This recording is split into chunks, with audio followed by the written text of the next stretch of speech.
और तीसरा सवाल मेरा ये है कि सेल्फ कॉन्फिडेंस और एरोगेंस में क्या फ़र्क है? जिस तरह मैंने क्योंकि डिटेल में दीन भी पढ़ा हुआ है, तो वो हर तरह के चीज़ें हैं और वो वाला अभी सामने आता है व्यू। जिस तरह सहाबा के बारे में मैंने पढ़ा, जिस तरह हम तो ज़िंदगी में कोई बाउंड्री ड्रॉ करने की कोशिश करें, या अगर कोई रिश्तेदार बहुत ही दिमाग पे यानी अटैक कर रहा है या आप पे बहुत ही फजूल हरकतें कर रहा है, तो आप उसको थोड़ा सा कुछ कह दें तो उसको तो हमारी बदतमीजी और पता नहीं क्या बना दिया जाता है। यानी बाउंड्री ड्रॉ करना किसी भी किस्म की, चाहे ससुराल हो चाहे रिश्तेदार हो, जिसका जो भी मसला है, मतलब हमें तो बाउंड्री ड्रॉ करनी नहीं आती कि कहाँ पे अपनी प्राइवेसी रखनी। हमें तो फौरन बदतमीज का लेबल मिल जाता है, ठीक है, बदतमीज का या मगरूर का, कि इनको तमीज ही नहीं है, ठीक है। तो लेकिन मैं जब सहाबा के बारे में मैंने पढ़ा, मुझे ये लगता था कि वो तो किसी को कुछ कहते ही नहीं होंगे। मतलब वो तो हर चीज पे, मतलब कोई जो मर्जी कह जाता होगा, वो कुछ भी नहीं कहते होंगे अल्लाह के डर की वजह से। लेकिन मैंने सहाबा के बारे में बुखारी में ही ये हदीस पढ़ी कि सहाबा की पर्सनैलिटीज ऐसी थी कि ऐसा नहीं हो सकता था कि कोई उनकी बेइज्जती करके जो है ना आराम से चला जाता और वो कुछ भी ना कहते। मतलब वो उनके अंदर बड़ी सेल्फ एस्टीम और जिसको कहते हैं ना इज्जत नफ्स उनमें बहुत ज्यादा थी। ऐसे नहीं हो सकता था कि कोई उनको बेइज्जत करके या उनको ऐसे हकीर जान के निकल जाए और उनको फील कराए कि मतलब कुछ बुरा फील कराए और वो कुछ कहे ना।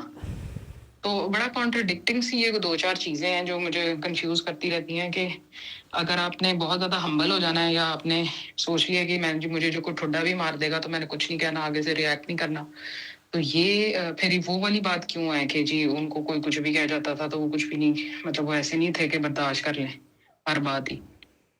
तो कॉन्ट्रडिक्टिंग है कि कहाँ पे वो चीज़ सेल्फ एस्टीम होती है और कहाँ पे वो एरोगेंस में कन्वर्ट हो जाती है। बात समझ आ गई। आप यही कह रही हैं कि मैं जो सहाबा कराम से आपसे रिलेट कर रहे हैं कि उनको भी कोई फालतू बात या फजूल बात नहीं कर सकता था। पर्टिकुलरली नबी करीम सल्लल्लाहु अलैहि वसल्लम के बारे में कोई फजूल बात करता था या कोई भी इस्तेज़ा का जो इस्लाम मदीना मुनव्वरा में पर्टिकुलरली आके वो उस पर रिएक्ट करते भी थे। इसी तरह उनकी अपनी पर्सनैलिटीज़ पे भी मुझे नहीं पता आप पर्टिकुलरली कौन सी हदीस या किन वाक़यात की तरफ इशारा कर रहे हैं। तो ईमान के मुख्तलिफ दर्जे हैं, इसी तरह हर इंसान की पर्सनैलिटी के भी अपने मुख्तलिफ दर्जे हैं और उसमें काफ़ी ज़्यादा गैप है। इस्लाम ने बहुत आपको नैरो डाउन नहीं कर दिया है कि नहीं जी बस ऐसे ही रहना है और ऐसे ही करना है। तो वो लोग तो बहुत बड़े हैं। सहाबा कराम का जो लेवल है मैं तो उस पर क्या बात कर सकता हूँ। मुझे जितनी बात समझ आती है आपकी बात से कि कहाँ सेल्फ़ इस्टीम है और एरोगेंस है और कहाँ पे आप हम्बलनेस शो करेंगे, यही सवाल है ना उनका। देखें, अगर तो किसी इंसान की फॉर एग्ज़ाम्पल आप बैठी हुई हैं मस्जिद नबी में या साहबा में से आप हैं और कोई नॉन मुस्लिम आता है और वो कहता है मैंने क्वेश्चंस करने हैं, तो इस मामले में वो बहुत हम्बल होते थे कि वो क्वेश्चंस अगर इवन दीन पे भी कर रहा है, सरकार भी प्यार से समझाते सिखाते थे या वो सब भी करते थे। लेकिन अगर वो ये देखें कि उसका मकसद सिर्फ़ और सिर्फ मजाक उड़ाना या ठट्ठा करना है, तो वो उस पर ज़रूर रिएक्ट करते होंगे। और अब आ गई बात इंडिविजुअल लेवल पे। वो मुख्तलिफ़ लोगों में, कुछ लोगों की बर्दाश्त जो है उसके लेवल डिफरेंट हैं, ठीक है, अंडरस्टैंडिंग के लेवल्स भी डिफरेंट हैं और एक्शंस के तरीके भी डिफरेंट हैं। तो उसमें अगर किसी की पर्सनल ज़ात का मसला है, वो अगर माफ़ भी कर देता है, उसको छोड़ देता है, तो ये उसकी अपनी ग्रेटनेस है और हम्बलनेस है। इस नज़रिए से भी अगर वो छोड़ता है कि शायद ये शर्मिंदा हो कल को और सोचे अपने एक्शन पे और रिव्यू करेगा, तो शायद हमारी तरफ दोबारा रजू करे और शर्मिंदगी में ये अपने आप को जो है, अपने एक्शंस को भी और अपने किरदार को रिव्यू करे। कि इस्लाम एक हाईएस्ट किरदार जो है वो डिमांड करता है, जब आप अगर ट्रू मुस्लिम होते हैं और मोमिन हो जाते हैं, तो सारी की सारी इखलाकी आती है। उसमें डेफिनेटली बदला लेना भी बद इखलाकी नहीं है अगर आप इंसाफ से लेते हैं, लेकिन ये मिनिमम इस्लाम है, इंसाफ। जब आप इंसाफ नहीं करते, जुल्म शुरू करते हैं, कुफर शुरू हो जाता है। तो आप इंसाफ करते हैं और अगर अल्लाह की खातिर करते हैं, ये इस्लाम है। तो अगर बदला लेते हुए भी आप इंसाफ करते हैं और ध्यान रखते हैं, तो ये खुद इटसेल्फ जो है वो यूँ कह लें कि खुद एक कैरेक्टर की स्ट्रेंथ है, लेकिन माफ़ कर देते हैं तो ये मज़ीद ग्रेटनेस है। अब अगर किसी का इंडिविजुअल मसला है और वो कहता है चले मैंने माफ़ किया, ये उसकी हम्बलनेस है, ये उसका वो दरगुजर है, ठीक है। और लेकिन अगर उन्हें उनका यही एनालिसिस है कि ये बंदा हमेशा यही करता है और ये जानबूझ के इसने तमाशा बनाया हुआ है और इस तरह तो मुसलमानों की हवा उखड़ जाएगी या नए मुसलमान बददिल होंगे, या ये इसलिए जान के इस तरह के टीजिंग क्वेश्चन या उल्टे सीधे क्वेश्चन करता है कि मुसलमानों के दिलों में शक और जो है शक का बीज बोया जा सके या तफरका डाला जा सके, तो वो उसको बड़ा स्ट्रांगली स्नब भी कर सकते हैं। बड़े स्ट्रिक्ट किस्म के भी सहाबा कराम की पर्सनैलिटीज़ भी हैं। लेकिन यहीं पे मैं मौला अली का एक वाक़या ज़रूर कोट करना चाहूँगा। मुझे नहीं पता आप किस हदीस और किन वाक़यात की तरफ इशारा कर रही हैं, क्योंकि मैंने उस पर बहुत गौर किया। मैंने तलवार वाली जंग तो नहीं लड़ी है, लेकिन ये बाबा जी से मिलने से पहले तक मैं कहता होता ना कि मेरी वालदा शुक्र अदा करती होती थी अगर मैं किसी दिन शर्ट जो है वो मेरी फटी नहीं होती थी। तो इंतहाई मैं एरोगेंट भी था, हाथ छुट था। और गलत बात ये नहीं, वो जो एक होता है ना बड़ा, मुझे बाद में पता चला कि ये भी एरोगेंस है अपनी तरफ से, तो मैं बड़ा मिस्टर राइटवर्स था कि जी मैं कभी किसी से गलत बात करता नहीं हूँ, ठीक है, लेकिन सुनता भी नहीं हूँ, ठीक। तो अल्लाह मुझे माफ़ करे कि मैं बड़े फ़ख्र से, और इसको बड़ा मैं अपने लिए समझता था कि कोई बड़ी सही बात करता हूँ, कि मैं पंगेबाजी में भी कभी किसी से पंगा नहीं लेता था, कुछ नहीं करता था। लेकिन ये भी था कि मैं किसी कमज़ोर के साथ या माड़े के साथ ज़्यादती देखते हुए सड़क के ऊपर भी खड़ा हो जाता था। मुझे इत्तेफाक हॉस्पिटल में मेरे एक सीनियर थे, उन्होंने एक बार बड़ा चिढ़ के कहा कि यार जावेद, हम भी यहीं के एम्प्लॉय हैं, हर जगह पे इस अस्पताल में देखो चूहे भी हैं, वो तारे उतर जाते हैं, इसी की फलाना।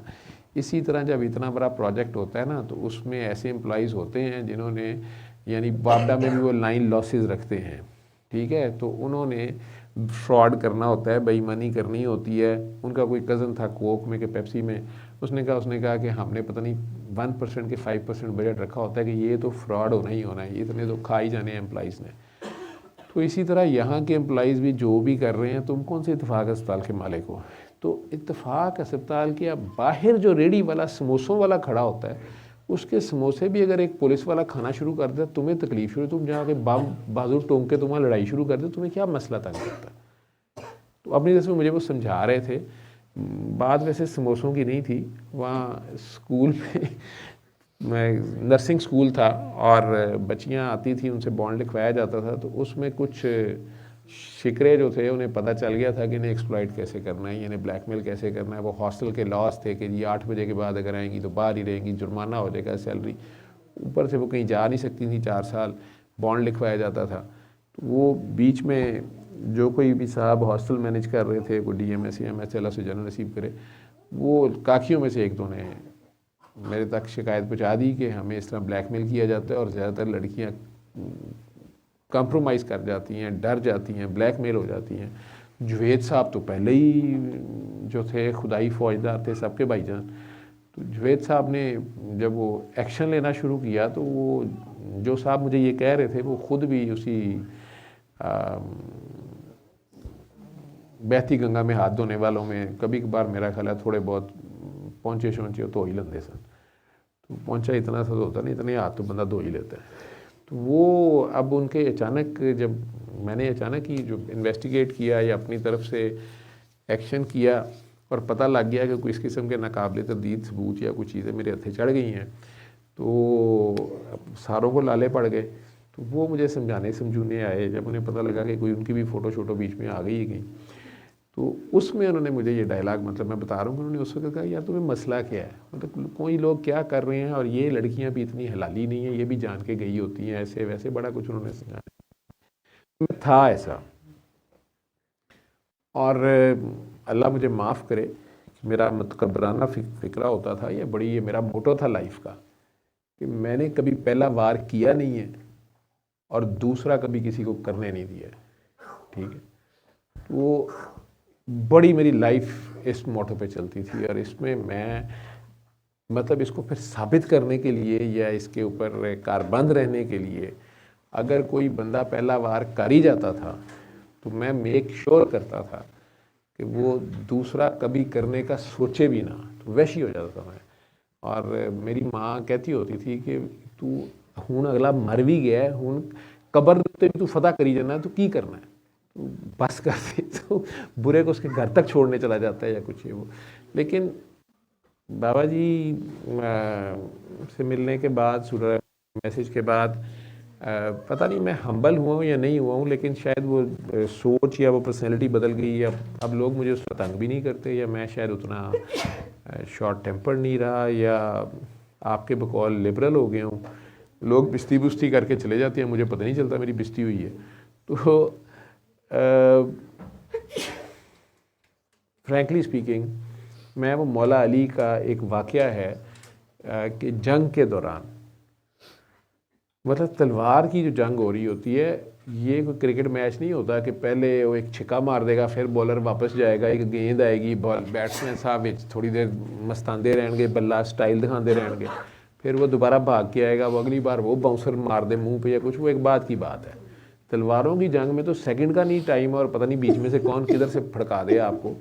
तो उसमें जिस वक्त आप फुल लड़ रहे होते हैं, जहाँ जंग भी ऐसी है कि आपने अगले की जान ही लेनी है, नहीं तो वो आपकी ले लेगा, और जंग अल्लाह की खातिर लड़ी जा रही है, और जज्बा ये है कि मैं शहीद भी हो जाऊं, बल्कि अच्छा है कि मैं शहीद हो जाऊं। तो उस सारे के बावजूद ये याद रखना कि ये जंग जो है मेरी, ये अल्लाह की खातिर है, मेरी ज़ाती जंग नहीं है, इसमें मेरा ज़ाती कोई काम ना आ जाए।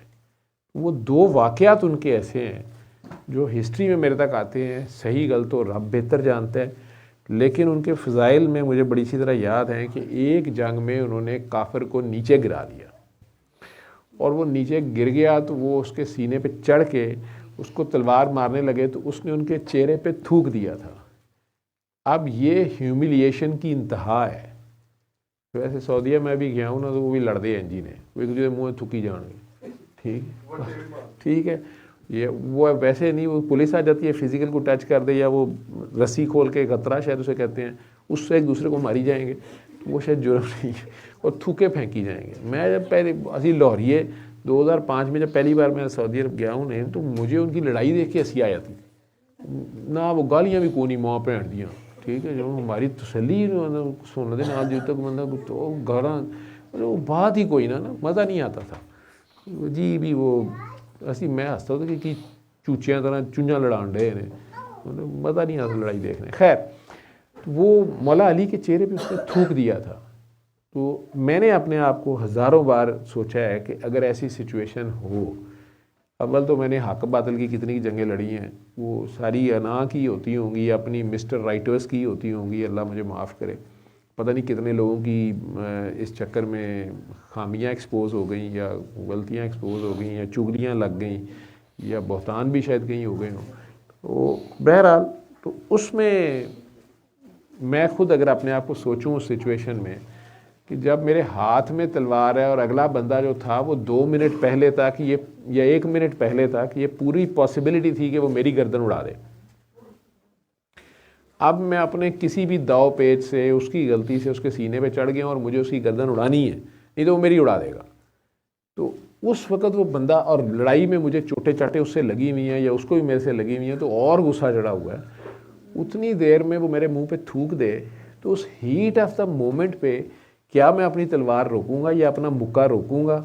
मुझे नहीं, मेरे अंदर नहीं हुआ, मैं तो कर जाऊंगा, मेरा ये ज़र्फ नहीं है। मैं मौला अली को, जो उनसे मुझे डर भी आता है, और मतलब उनको सलूट, क्या मेरी औकात क्या है उन्हें सलूट करना, लेकिन ये जो चीज़ें हैं कि वो एन उसी टाइम छलांग मार के साइड पे हो गए हैं और उसे कहने लगे हैं कि ये मेरी और तुम्हारी अब पर्सनल जंग हो गई है, तो ये तुमने चूँकि पर्सनल हरकत कर दी है, तुम्हें तलवार मारते हुए कहीं मेरी ज़ात इन्वॉल्व ना हो जाए, मेरा पर्सनल ग्रज शामिल ना हो जाए, ठीक है। तो ये वही मौला अली हैं जिनके ऊपर उसने खंजर पीछे से मारा है जिस वक्त नमाज की हालत में। तो अपने बेटों को उन्होंने कहा है कि मैंने इसे माफ़ कर दिया, अगर मेरी जान बच गई मैंने इसे माफ़ कर दिया अभी उसी वक्त, हीट ऑफ मोमेंट। लेकिन अगर मैं शहीद हो गया तो फिर तो तुम लोगों के हाथ में है, तुम लोगों ने इसे माफ़ करना है या बदला लेना है। लेकिन अगर तुम लोगों ने बदला लिया कि तुम्हारा बाप है, तुम्हारी मोहब्बत है, तुम्हारा, मुझे नहीं पता तुम्हारा क्या फ़ैसला होगा, तो फिर ज़रब उतनी लगाना जितनी मुझे लगी है।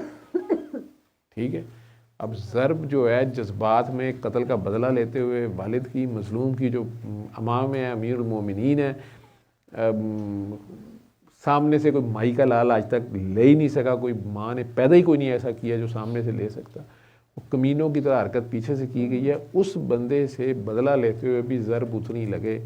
मतलब ये मैं, और तीसरा वाक़या भी मुझे याद आ गया कि वो आई थिंक जंग सफ़ीन है शायद, और उसमें दूसरी साइड पे भी मशहूर सहाबी हैं, गवर्नर मिस्र थे शायद या कुछ, उनके साथ जंग हो रही है। उनके मौला अली ने वाज़े तौर पे शायद अमीर मुआविया को ललकारा था कि इतने मुसलमान मारे जाएंगे दोनों तरफ और मिसअंडरस्टैंडिंग ऑलरेडी है और खाम खा मुसलमान शहीद होंगे, तो बेहतर है कि लड़ाई तुम्हारी मेरे से है तो आओ मेरे से तुम लड़ लो।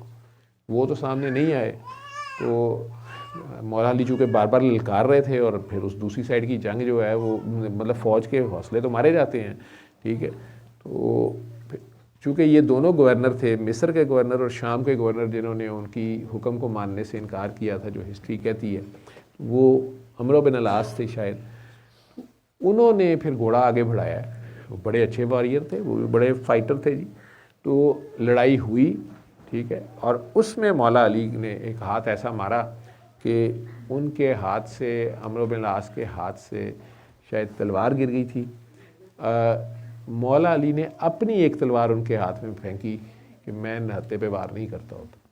उसके बाद भी फिर वो घोड़े से गिरे तो अब मौला अली के पास पूरा चांस था कि उनके ऊपर वार करें। उनकी तैबत खुल गई थी। जब तैबत खुल गई, मौला अली एक तो घोड़े से नीचे उतरे, जो लिखा गया है हिस्ट्री में, एक तो वो घोड़े से नीचे उतर आए कि मैं सवार हूँ और ये पैदल है, तो ये मुकाबला बराबरी का नहीं है। हालांकि जंग में तो नहीं इन चीज़ों का ख्याल रखा जाए, तो कोई क्रिकेट मैच थोड़ा हो रहा था या फुटबॉल मैच या ओलंपिक्स में घुड़सवारी या शमशीरबाजी नहीं हो रही, जंग हो रही है। और नीचे उतरे हैं, और जब उनकी तहमत खुल गई है तो चेहरा दूसरी तरफ कर लिया और कहा कि पहले तहमत बांध लो। तो ये जो ज़र्फ़ है, इसको आप हम्बलनेस कहेंगे या हाइट ऑफ कैरेक्टर कहेंगे, हम सब के लिए ये सारी चीज़ें जो हैं वो निशानियां हैं, लाइट हाउसेस हैं हम सब के लिए। जब हम ज़िंदगी गुजारें, वो मैंने खुद कई बार ये सोचा है कि क्या ऐसे मौके पे, किसी ऐसी हीट ऑफ द मोमेंट पे क्या मेरा हाथ रुकेगा या मैं इस ज़र्फ़ का मुज़ाहरा कर सकूँगा। मेरे अंदर तो फ्रैंकली नो है। बाकी जो आप कह रही हैं कि कैसे पता चलेगा कि हम्बलनेस है और जो सेल्फ़ एस्टीम है, उसको, अपने वक़ार को, कहाँ पे वक़ार है और कहाँ पे हम्बलनेस है, तो मैंने अपनी वालदा से जो सीखा है वो मैं आपको बता देता हूँ कि मेरी आदत है, मैं इस्लाम में पहल कर लेता हूँ, ठीक है। चाहे कोई छोटा भी हो, स्पेशली जहाँ फैमिली गैदरिंग्स होती हैं, कोई शादी ब्याह है या कुछ है। अब मैं फैमिली एल्डर्स में आता भी हूँ, बहुत से छोटे हैं मेरे से, रिश्तों में भी छोटे हैं, एज में भी छोटे हैं, लेकिन शोहरत में, पैसे में, किसी सीट पे वो ज़्यादा हैं। मेरी वालदा ने एक दो बार कोई चीज़ नोट की और मुझे उन्होंने बुला के कहा कि वो फ़लाँ जो है ये तुमसे बहुत नहीं छोटा है, जैसे कह लें कि रिश्ते में, तो ये तुम उठ उठ के जाके सलाम कर रहे होते हो, तो बेटा अपने वक़ार का ख्याल करते हैं। अब ये वक़ार का लफ्ज़ उन्होंने बोला, मैंने उन्हें नोट किया था कि वो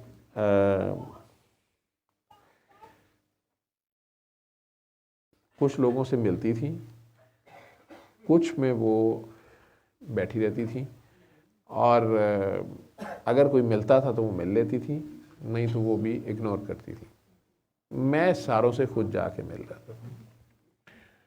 मुझे उन्होंने कहा कि मैं इसमें ये चीज़ देखती हूँ कि अगर मेरा कहीं आई कांटेक्ट हुआ है, अगला कोई कोई उनकी टर्मिनोलॉजी में बड़े मियाँ हैं, कोई अमीर आदमी है या उसकी बड़ी सोच है, लेकिन उन्होंने अगर ये नोट कर लिया कि ये बंदा या बंदी जो है डिलिबरेटली ये करता है कि पहले उसे सलाम किया जाए,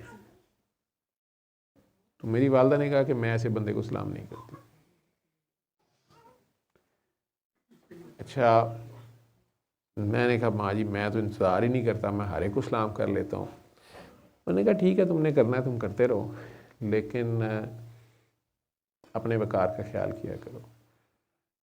अच्छा, मैंने अलबत्ता उसके बाद ये चीज़ थोड़ी सी नोट की कि कुछ लोग वाकई चाहे मेरे से एज और रिश्ते में भी छोटे हैं, वो डिलिबरेटली इंतज़ार करते थे कि उन्हें सलाम किया जाए।